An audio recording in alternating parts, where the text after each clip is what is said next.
প্রিয় দর্শক, আসসালামু আলাইকুম। কাছে দূরে যে যেখানে বসে আজকের ভিডিওটি দেখছেন সবাইকে জানাচ্ছি আন্তরিক মোবারকবাদ ও শুভেচ্ছা। তো যেহেতু আপনি এই ভিডিওতে ক্লিক করেছেন, তার মানে আপনি অবশ্যই সঞ্চয়পত্র নিয়ে ভাবছেন, অথবা আপনার সঞ্চয় জমানো টাকাগুলো আপনি কোথায় বিনিয়োগ করলে আপনি বেশি লাভবান হবেন সে নিয়ে ভাবছেন। তো টেনশনের কোনো কারণ নেই, আপনি কোথায় বিনিয়োগ করলে সবচেয়ে বেশি ভালো হবে সেটাই আজকের ভিডিওতে আলোচনা করব। তো চলুন শুরু করা যাক। তো সঞ্চয়পত্র হচ্ছে বাংলাদেশের একটি সরকারি একটা সংস্থা। তো এটা হচ্ছে বাংলাদেশে 4 ধরনের চালু রয়েছে। একটা হচ্ছে যে 3 মাস অন্তর মুনাফাভিত্তিক সঞ্চয়পত্র, একটা হচ্ছে যে পরিবার সঞ্চয়পত্র, এবং একটা হচ্ছে যে 5 বছর মেয়াদী বাংলাদেশ সঞ্চয়পত্র, এবং লাস্ট যে সঞ্চয়পত্র রয়েছে সেটা হচ্ছে যে পেনশনার সঞ্চয়পত্র। তো এর আগে আমি 3টা সঞ্চয়পত্র নিয়ে আলোচনা করেছি। আপনারা যারা সেই ভিডিওগুলো দেখেননি সেই ভিডিওগুলো একটু দয়া করে দেখে নেবেন। আজকে আমার আলোচনার বিষয় হচ্ছে পেনশনার সঞ্চয়পত্র। তো এই পেনশনার সঞ্চয়পত্র সাধারণত বাংলাদেশে প্রথম চালু হয় 2004 সাল থেকে। আপনি এটা 50,000 থেকে শুরু করে 10 লক্ষ টাকা পর্যন্ত এই এটার মূল্যবান ধরা হয়েছে। এখন কথা হচ্ছে যে আপনি এই সঞ্চয়পত্র কোথায় করতে পারবেন। এই সঞ্চয়পত্র করার জন্য আপনি বাংলাদেশ জাতীয় সঞ্চয় ব্যুরো অফিসে আপনি যোগাযোগ করতে পারেন, অথবা বাংলাদেশ ব্যাংকের যে সকল শাখাগুলো রয়েছে আপনি সেখানে যোগাযোগ করতে পারেন, অথবা বাংলাদেশের যে সকল সরকারি ব্যাংকগুলো রয়েছে সেগুলোতে আপনি যোগাযোগ করতে পারেন, অথবা যে সকল বেসরকারি বেশ কিছু ভালো ভালো ব্যাংক রয়েছে আপনি সেখানে যোগাযোগ করতে পারেন, অথবা আপনি সবচেয়ে যেটা ভালো হবে সেটা হচ্ছে যে পোস্ট অফিস যে সঞ্চয়পত্র রয়েছে এটা কিন্তু আপনি সঞ্চয়পত্রের জন্য বেস্ট বলে আমি মনে করি, আপনি সেখানে যোগাযোগ করতে পারেন। অর্থাৎ সঞ্চয়পত্র করার জন্য আপনার সবচেয়ে উত্তম হবে পোস্ট অফিস বা ডাকঘর। আপনার পাশের এলাকায় যে ডাকঘর বা পোস্ট অফিস আছে আপনি সেখানে গিয়ে যোগাযোগ করলে তারা আপনাকে সঞ্চয়পত্র করে দিবে। এখন কথা হচ্ছে যে সঞ্চয়পত্র যে আপনি করবেন তো এখানে আপনাকে কি পরিমাণে লাভ দিবে।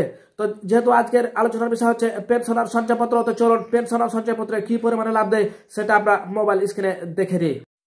প্রিয় দর্শক, স্ক্রিনে আপনারা দেখতে পাচ্ছেন যে আপনি 5 বছরের জন্য যদি সঞ্চয়পত্র করে থাকেন তাহলে প্রথম বছরে যদি আপনি ভেঙে ফেলেন তাহলে আপনি প্রথম বছরের জন্য পাবেন 9.70%।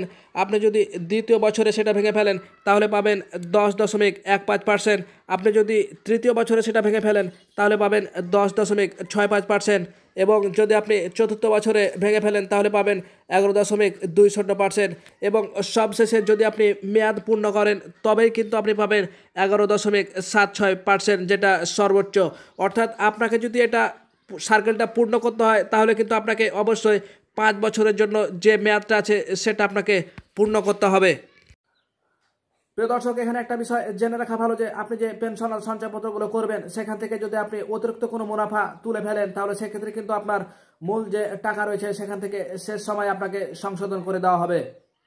এখন কথা হচ্ছে যে আপনি যে পেনশনার সঞ্চয়পত্র করবেন সেটা ট্যাক্স কত দিতে হবে সরকারকে, বা ট্যাক্স নেয় কিনা। এর উত্তর হচ্ছে যে অবশ্যই আপনাকে ট্যাক্স দিতে হবে। আপনি যদি 1 লক্ষ থেকে 5 লক্ষ টাকা পর্যন্ত এই পেনশনার সঞ্চয়পত্র কিনেন তাহলে আপনাকে 5% আপনাকে ট্যাক্স দিতে হবে। কিন্তু যদি আপনি 5 লক্ষ টাকার বেশি সঞ্চয়পত্র ক্রয় করেন তাহলে সেক্ষেত্রে আপনাকে 10% হারে ট্যাক্স দিতে হবে। এবং যদি আপনি 15 লক্ষ টাকার উপরে এই পেনশনার সঞ্চয়পত্র কিনেন তাহলে আপনাকে 15% বা তার চেয়ে বেশি হারে আপনাকে ট্যাক্স প্রদান করতে হবে। এটার মেয়াদ হচ্ছে 5 বছর। এবং কথা হচ্ছে যে এই যে পেনশনপত্র করবেন, তো এখন কথা হচ্ছে যে কারা এই পেনশনার সঞ্চয়পত্র করতে পারবেন। এর উত্তরে বলা যায় আপনি যদি কোনো সরকারি বা বেসরকারি কর্মজীবী হয়ে থাকেন বা চাকরিজীবী হয়ে থাকেন তাহলে সেক্ষেত্রে, অথবা যেসব স্বায়ত্তশাসিত বা সশস্ত্র বাহিনী, এক কথায় যে সকল চাকরিতে বিভিন্ন পেনশন পাওয়া যায় সেই পেনশনের ডকুমেন্ট যদি আপনি দেখাতে পারেন যে আপনি উমুক চাকরি করে আপনি পেনশন পেয়েছেন তাহলে সেক্ষেত্রে আপনি পেনশন সঞ্চয়পত্র করতে পারবেন। এখন যে প্রশ্নটা আপনার মাঝে ঘুরপাক খাচ্ছে সেটা হচ্ছে যে আপনি সর্বোচ্চ কত লাখ টাকা এই পেনশনার সঞ্চয়পত্রে বিনিয়োগ করতে পারবেন। এখানে এক কথায় উত্তর হচ্ছে আপনি সর্বোচ্চ 50 লক্ষ টাকা পর্যন্ত বিনিয়োগ করতে পারবেন, এর বেশি আপনি বিনিয়োগ করতে পারবেন না। এখন কথা হচ্ছে যে এখানে যেসব সুবিধাগুলো পাবেন সেটা হচ্ছে আপনি 3 মাস অন্তর অন্তর এর মুনাফাগুলো আপনি তুলতে পারবেন, অথবা আপনি যদি মনে করেন জমা করবেন সেটা আপনার ব্যক্তিগত ব্যাপার। কিন্তু তাদের যেটা সিস্টেম সেটা হচ্ছে আপনি 3 মাস অন্তর আপনি কিন্তু এই মুনাফাগুলো আপনি উত্তোলন করতে পারবেন। এবং আরও যেটা বেস্ট সুবিধা সেটা হচ্ছে আপনি নমিনি নিয়োগ করতে পারবেন, অথবা নমিনি বাদ দিতে পারবেন, অথবা নমিনি আপনি আপনার পছন্দ অনুযায়ী আপনি লাগাতে পারেন। এখানে সবচেয়ে বেশি যেটা গুরুত্বপূর্ণ বা মজার বিষয় সেটা হচ্ছে সঞ্চয়পত্র ক্রেতার যদি মৃত্যু হয়, অর্থাৎ যে সমিতি যে সঞ্চয়পত্র করবে সে যদি মারা যায় তাহলে নমিনি যদি ইচ্ছা করে তাহলে সেটা 5 বছর অনুযায়ী চালাতে পারবে, অথবা নমিনি যদি ইচ্ছা করে যে সে এখনই তুলে নেবে তাহলে সেটা সে তুলে নিতে পারবে। এটা তার একান্ত ব্যক্তিগত ব্যাপার। তো ভিডিওর শুরুতে আমি বলেছিলাম যে সঞ্চয়পত্র আপনি করবেন কিনা তার এখন আমি একটা প্রমাণ দিচ্ছি বা উদাহরণ দিচ্ছি, তাহলে কিন্তু আপনি বুঝতে পারবেন যে সঞ্চয়পত্রটা আপনার করাটা আসলে যৌক্তিক বা ঠিক হবে কিনা। তো মনে করেন এখন আপনি সঞ্চয়পত্র না করেন, আপনি ব্যাংকে যদি আপনি কোনো ডিপিএস করেন, তাহলে সেক্ষেত্রে আপনাকে সর্বোচ্চ মুনাফা দিবে মাসে লাখপতি দিবে 8%। কিন্তু একটু যদি সঞ্চয়পত্রের দিকে তাকান, তাহলে সেক্ষেত্রে কিন্তু আপনাকে মুনাফা দিবে 11 বুঝতে পারছেন 76%, যা হচ্ছে সবচেয়ে বেশি। আবার একটা যদি জিনিস লক্ষ্য করেন, তাহলে বর্তমানে বাংলাদেশের প্রেক্ষাপটে যদি দেখতে যান, বিভিন্ন ব্যাংক কিন্তু অনেক সময় দেউলিয়া হয়ে যাচ্ছে, কিন্তু সঞ্চয়পত্র একটা সরকারি খাত হয়, সেক্ষেত্রে আপনার এখানে দেউলিয়া হওয়ার কোনো সম্ভাবনা নেই, যার ফলে আপনি এখানে টেনশন ছাড়াই বিনিয়োগ করতে পারবেন। এখানে আরেকটা অপশন হচ্ছে, আপনি যদি সঞ্চয়পত্রে বিনিয়োগ করেন, তাহলে এখানে যে কোনো মুহূর্তে আপনি এই সঞ্চয়পত্রের টাকা তুলতে পারবেন, সেক্ষেত্রে আপনাকে নামমাত্র কিছু টাকা কম দেবে। কিন্তু যদি আপনি ব্যাংকে সঞ্চয়পত্র করেন, তাহলে বা ওর সঞ্চয়পত্রের বিপরীতে করতে কিছু করেন ব্যাংকে, যেমন এফডিআর, তাহলে সেক্ষেত্রে কিন্তু আপনাকে টাকা তো দিবেই না, বরং মূল টাকা থেকে তারা বেশ কিছু টাকা কেটে নেবে। আবার একটা বিষয় মনে রাখবেন, যে কোনো মুহূর্তে কিন্তু আপনি সঞ্চয়পত্রের টাকা ভাঙতে পারবেন, কিন্তু আপনার ব্যাংকে যদি আপনি সঞ্চয়পত্র বা সঞ্চয়পত্রের বিপরীতে যদি কিছু করতে যান, এফডিআর ডিপিএস এগুলো যদি করতে যান, তাহলে সেক্ষেত্রে কিন্তু আপনাকে হয়রানিত হতে হবে, প্লাস হচ্ছে আপনার লাভের পরিমাণটা কিন্তু টোটাল 0 হয়ে যাবে। এটা কিন্তু আপনাকে সবসময় মাথায় রাখতে হবে।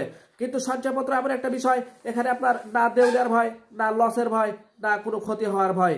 কাজে এক বাক্যে বলা যায়, আপনি কিন্তু টেনশন ছাড়াই কিন্তু এই সঞ্চয়পত্রে বিনিয়োগ করতে পারবেন। একটা বিষয় মাথায় রাখবেন, বিভিন্ন ব্যাংক কিন্তু এটা বেসরকারি, তাদের মা বাবা নাও থাকতে পারে, কিন্তু পেনশনার সঞ্চয়পত্র বা সঞ্চয়পত্র অধিদপ্তর সেটা কিন্তু আপনার সরকার দ্বারা পরিচালিত, অর্থাৎ এটা সরকারি, এটা কোনোভাবেই কিন্তু উঠে যাবে না বা দেউলিয়া হয়ে যাবে না। কারণ এক সরকার পরিবর্তন হলে সেটা আর এক সরকারের আওতায় পড়ে যাবে, এক্ষেত্রে আপনার টাকা থাকবে 100% সেফটি। তো প্রিয় দর্শক, সবকিছু আপনাদের বুঝিয়ে দিলাম। যদি আপনার যেটা ইচ্ছা আপনি সেটা গ্রহণ করতে পারেন, এটা আপনার একান্ত ব্যক্তিগত ব্যাপার। প্রিয় দর্শক, আপনি হয়তো বা নিশ্চয় জানেন যে ডেস্টিনি বা ইভালি এই প্রতিষ্ঠানগুলো একসময় বাংলাদেশের মানুষকে অনেক প্রলোভন দেখিয়ে তারা কিন্তু অনেক মুনাফা দিবে, এই দিবে সেই দিবে বলে তারা কিন্তু একসময়তে অনেক টাকা কিন্তু হাতিয়ে নিয়ে কিন্তু তারা একসময় উধাও হয়ে যায়। অনেক অনেক মানুষ, লক্ষ লক্ষ মানুষ কিন্তু চোখের পানি নিয়ে সারা জীবন কাটিয়ে দিচ্ছে এখনও। তো যেহেতু আপনার অনেক কষ্টের টাকা, সেহেতু আপনি জেনে শুনে বুঝে অবশ্যই বিনিয়োগ করবেন। তারপরে আমার পক্ষ থেকে একটা পরামর্শ থাকলো, যেহেতু সঞ্চয়পত্র হচ্ছে আপনার একটা খুবই একটা স্বাধীন জিনিস, এবং যেহেতু এটা সরকারি খাতে করা হয়, তাই আপনি অবশ্যই পোস্ট অফিসে আপনি এই সঞ্চয়পত্রটা করতে পারেন। এটা কিন্তু 100% সেফটি, এখানে 0%ও রিস্ক নেই। তো এই ছিল আজকের মতো।